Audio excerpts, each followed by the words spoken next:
¿Cómo están? Gracias por estar en el De Eso Se Trata. Continuamos con estas charlas con escritores, escritoras, creadores y me da muchísimo gusto tener hoy como invitado a un ya viejo amigo, camarada, Javier Dorantes, allá del Colegio de Letras. Compartimos también taller con Guillermo Samperio. Pues mucho en común y hoy me da muchísimo gusto poder charlar con él acerca de su más reciente libro, El bar más cercano. Javier, ¿cómo estás? Buenos días. Pues muy bien, gracias Ricardo por tan excelente presentación, ¿no? Gracias, igual me da gusto charlar contigo y claro, de aquellos años del taller de Guillermo Samperio, ¿no? Así es. Sí, la verdad es que fue un momento importante para distintas generaciones, pues que ahí nos formamos como narradores.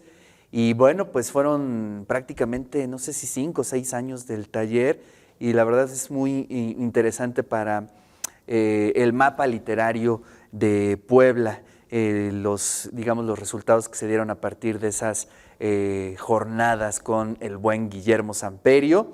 Y bueno, pues precisamente hablando de estos resultados de ese taller, pues de cierto modo tu libro es producto, ¿no? de ese primer germen, de esos primeros talleres con Guillermo Samperio, El bar más cercano, que ya tuve oportunidad de leerlo, editado en El Barco Ebrio Ediciones, y fue un encuentro interesante porque uno logra reconocer a veces ciertas atmósferas, ciertos personajes, ¿no? Con los cuales convivimos. Pero vamos hacia lo literario, que eso es algo que me llamó mucho la atención. Sin duda alguna podemos reconocer a Raymond Carver, podemos reconocer a Bukowski, podemos reconocer muchos autores que hemos leído, pero ya el autor es el único que sabe esos secretos. ¿Y cuáles son esos ecos literarios que podemos identificar dentro de tu libro, dentro de estos relatos que publicas en El bar más cercano? Bueno, digamos, las referencias pues son de todo tipo, ¿no?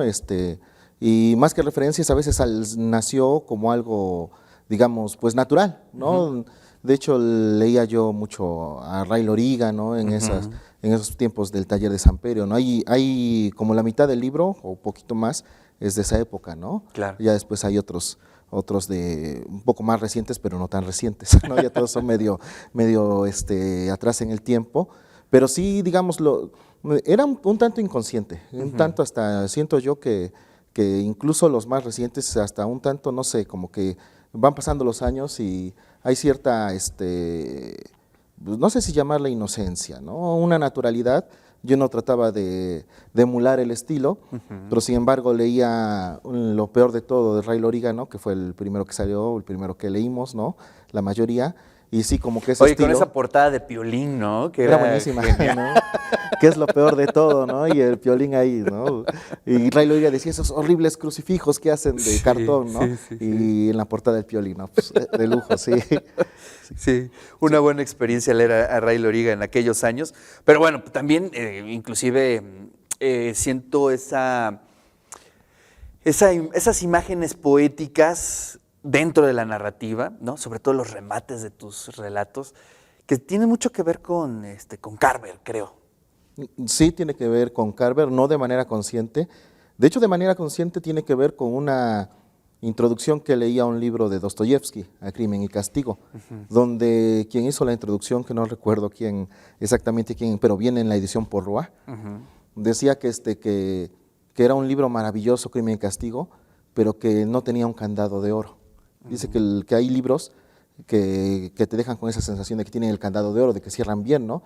Y yo lo pensé para las historias y para los cuentos, claro. Y de ahí me di cuenta, se quejaba de que Crimen y Castigo no tenía candado de oro. A mí se me gusta el final, ¿no? Eso de que mucha gente dirá, ay, qué ñoño, se volvió religioso, ¿no? Y la prostituta redimida, pero era producto, ¿no?, también de su tiempo, ¿no? Pero a mí se me hace muy hermoso. Sí. A mí me gusta eso, ¿no? O sea, no necesariamente tiene que ser algo ni negativo ni positivo, simplemente es algo que nació en el escritor, en los personajes, fue un desarrollo natural y a mucha gente le chocó, ¿no? Se esperaba algo más, a lo mejor disque contracultural, ¿no? Porque va cambiando la perspectiva, claro, de lo contracultural, como dice José Agustín, ¿no? Pero sí de ahí me vino esa idea de el candado de oro. Entonces sí, cuidaste mucho los finales. Sí los pensaba. Incluso A veces los cuidaba mucho, pero a veces más bien me imaginaba yo el inicio del texto, una frase, y ya me imaginaba yo el final, Claro. la otra frase. Y muchos de los cuentos nacieron así.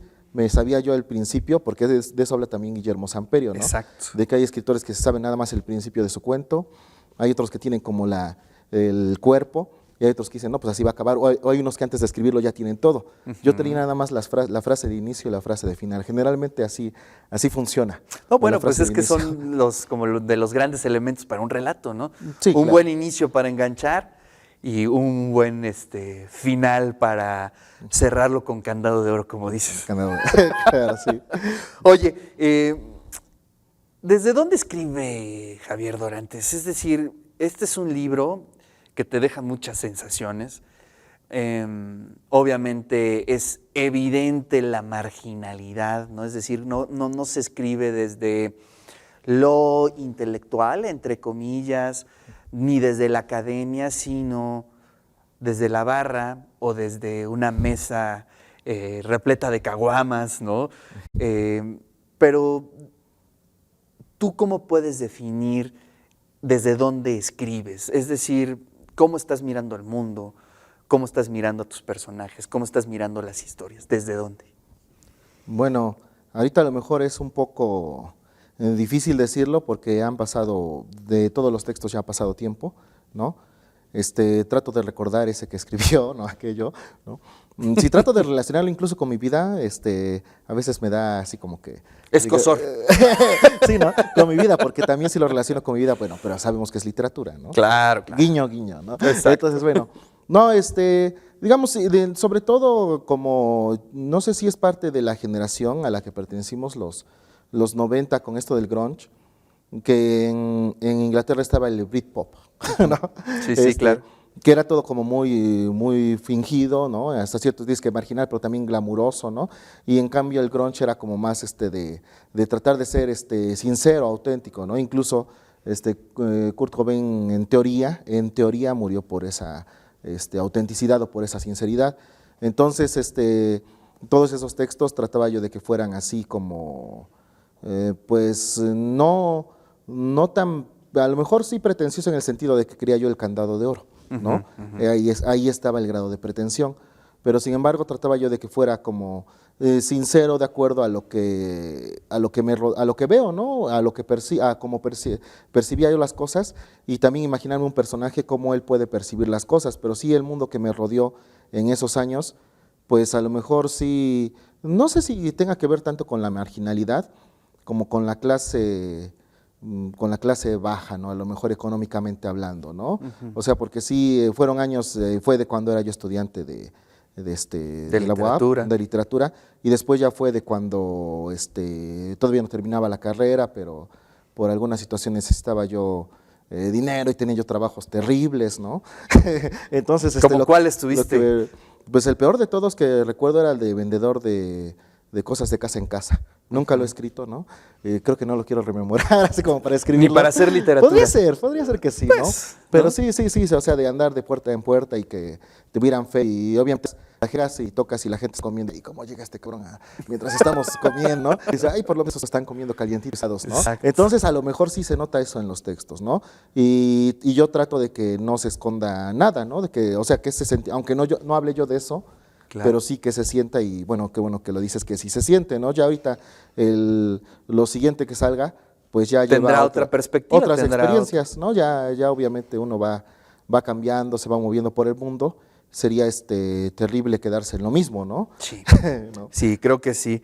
Oye, pero además hay como una especie de oxímoron, ¿no? De esta oscuridad que ilumina dentro de tus textos, un absurdo en la vida, es decir, las lógicas sociales. De pronto este libro nos dice, pues sabes que todo es un absurdo, todo eso es parte de un guión que a nadie convence, pero hay que seguir.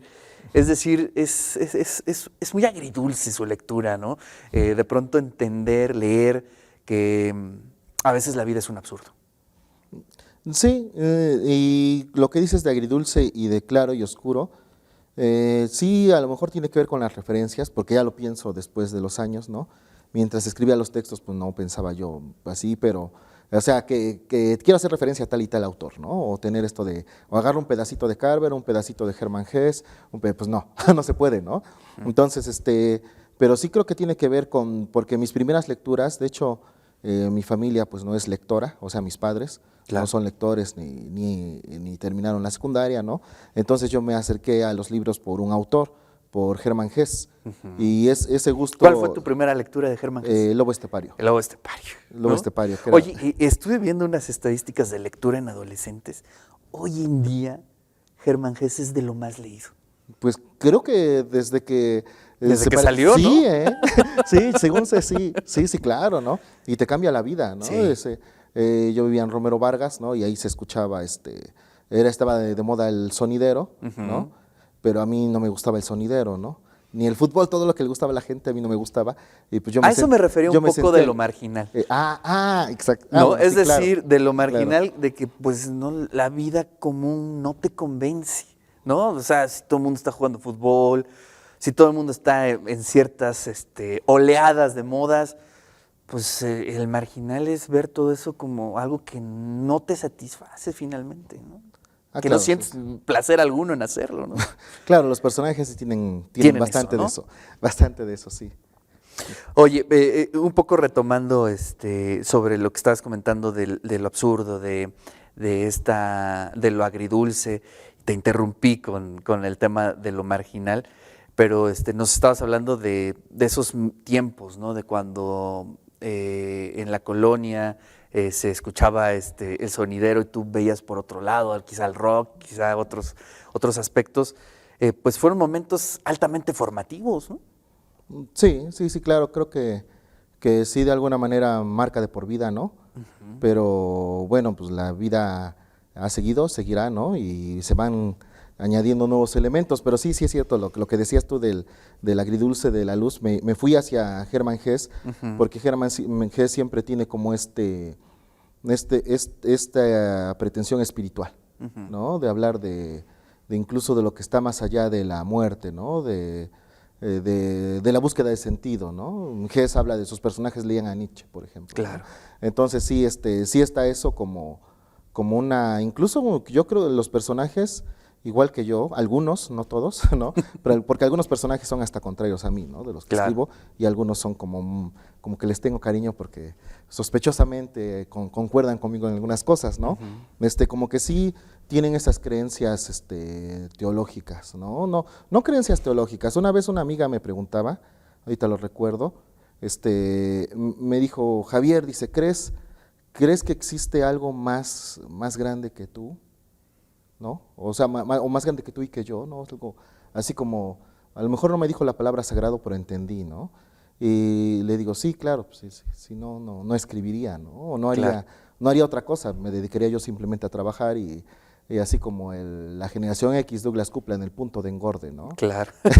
Sí, ¿no? A trabajar y pues ya esta vida es la única, no sé, no creo, no sé, no me atrevo a hablar de reencarnación ni nada de eso, pero últimamente me voy decantando porque sí es posible, como que es más posible que haya reencarnación a que no haya, o otro tipo de vida, no sé. Tema complicado, pero Tema lo que sí complicadísimo, sí. se puede observar en el libro es que estos personajes derrotados, marginales, pues en el límite prácticamente, en los momentos más complicados miran a Dios, ¿no? Es decir, sí lo ven de abajo hacia arriba, como diciendo, oye, acuérdate de de mí, ¿no? Haz algo si realmente existes. O sea, eso es una que se ven tus personajes, ¿no? Pues yo no lo veo así como una supli, más bien siento que sienten como el llamado de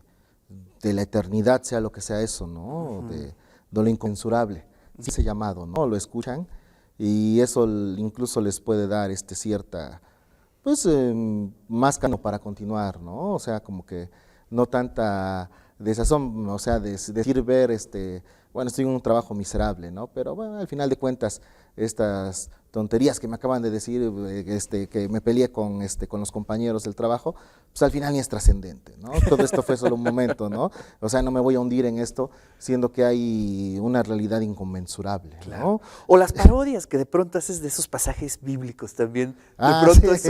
eso, la verdad es que es bien interesante cómo de pronto hay como mucha oscuridad en el texto y esas frases, esas parodias que haces de pronto de pasajes de la Biblia, pues te refrescan, te sacan una sonrisa y pues entiendes también la dirección del texto, ¿no? El humor oscuro, lo que nos mantiene vivos finalmente, ¿no?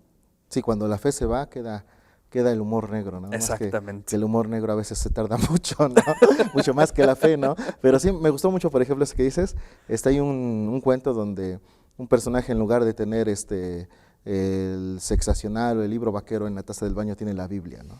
Claro. Entonces lo vuelvo a leer y me sigue gustando eso, ¿no? Sí, sí. Que tenga la Biblia en el... Porque me acuerdo que yo tenía una Biblia de primera comunión, Ajá. que son unas blanquitas, ¿no? Ajá. Así delgaditas. Así ¿no? como, O sea, como si fueran aperladas. ajá, que ¿no? que eso a lo mejor no la aclaré, que era de las chiquitas, ¿no? Porque alguien va a leer el cuento y va a decir, no, pues ¿a poco La tiene ese edición de lujo. mamotretote, ¿no? Ahí en la taza del baño, ¿no? Bueno, en el cajón, Sí, ¿no? De sí, arriba, sí. pues no. Claro. No, hubiera yo aclarado que era una edición de primera comunión. Para posteriores ediciones del libro. La vendrá corrección o un llamado al pie de Ajá, página. claro. Exacto, sí. Oye, el amor, a pesar de todo, a pesar de la oscuridad, a pesar de todo lo que se puede ver en el libro, el amor todavía es motivo de mover a los personajes de este libro. Pues sí, sí, sí. Sí, la mayoría, no todos, pero la mayoría de los personajes se mueven bajo aquello, ¿no? Y recuerdo mucho una frase no un libro, ¿no? De Carver, de que hablamos cuando hablamos de amor. Amor. Y platicando con un amigo en común, Andrés Feria, él referencia mucho una frase, una parte de ese cuento, porque ves que es el libro y Sí. el cuento, donde dice, no hagas del amor una lástima, ¿no? Y es muy fuerte. Esas son las frases de Carver que son Ese es Carver, ¿no? oscuridad y luz al mismo Sí, tiempo, ¿no? sí, sí, claro, ¿no? Muy fuerte, ¿no? Claro que el tema del amor a veces se le puede ver desde distintas perspectivas, ¿no? Se puede tildar como cursi, ahorita que, digamos, en la música que está de moda, ¿no? En la ideología que está de moda, pues es como el cinismo. Claro. El viejo cinismo que antes veíamos como contracultural, ahora es el que está de moda. Incluso apenas escuchaba yo un disco de Joaquín Sabina, el de Hotel Dulce Hotel, y todo lo que dice pues ya es muy actual, muy común, ¿no? O sea, ya no tiene nada como de choque con el pensamiento de la mayoría. No provoca. Ya no provoca, ¿no? Ya al revés, Sí. ya es lo que todo el mundo piensa, ¿no? Sí, y eso es como la suerte que ha tenido las contraculturas, ¿no? O Sí. sea, ahora la música que provocaba, hoy se escucha en los elevadores. Claro, sí, ¿no? Los temas que temas. provocaban, ¿no? Sí. Y por eso, hablando de autores, de cantantes españoles, Nacho Vega, su último disco se llama Mundos Inmóviles Derrumbándose y tiene una canción que es El Don de la Ternura, que saca del poema de Raymond Carver, ¿no? Qué maravilla. Y él también dice esto de que, bueno, ahorita lo que está de moda o lo que está en boga es el cinismo, ¿no? Entonces, él aboga más por la ternura. Oye, ¿te sientes satisfecho con este libro? Ya después de varios años, ¿no? de haber hecho estos textos, como dices, tú cambias, la gente cambia, lo ves publicado, lo relees. ¿Qué sentiste? ¿Cuál es tu postura crítica ante el libro, ¿no? Como autor? Como autor es difícil, porque cuando lo relaciono con mi vida, sí, sí, a veces, bueno, ¿no? La gente lo relaciona uno mucho con el libro y hay cosas, dices, bueno, hay cosas que no son mías, ¿no? Claro. Pero, o sea, o que ya no son mías, ¿no? Pero en realidad sí, que sí estoy, hay un sentimiento así doble, ¿no? Respecto al libro. Sí estoy satisfecho hasta cierto punto, hay 2 o 3 cuentos que a lo mejor sacaría yo y metería yo otros más actuales, pero esa es toda una época, entonces está bien que sea así, no tiene por qué ser perfecto, pero yo creo que sí es un libro como de 8 o 9 para mi gusto. Sí, está bien. Yo me la pasé bastante bien, se lee, digamos, es un texto que no te suelta, Y además, para los que nos gustan este tipo de historias, pues es altamente recomendable.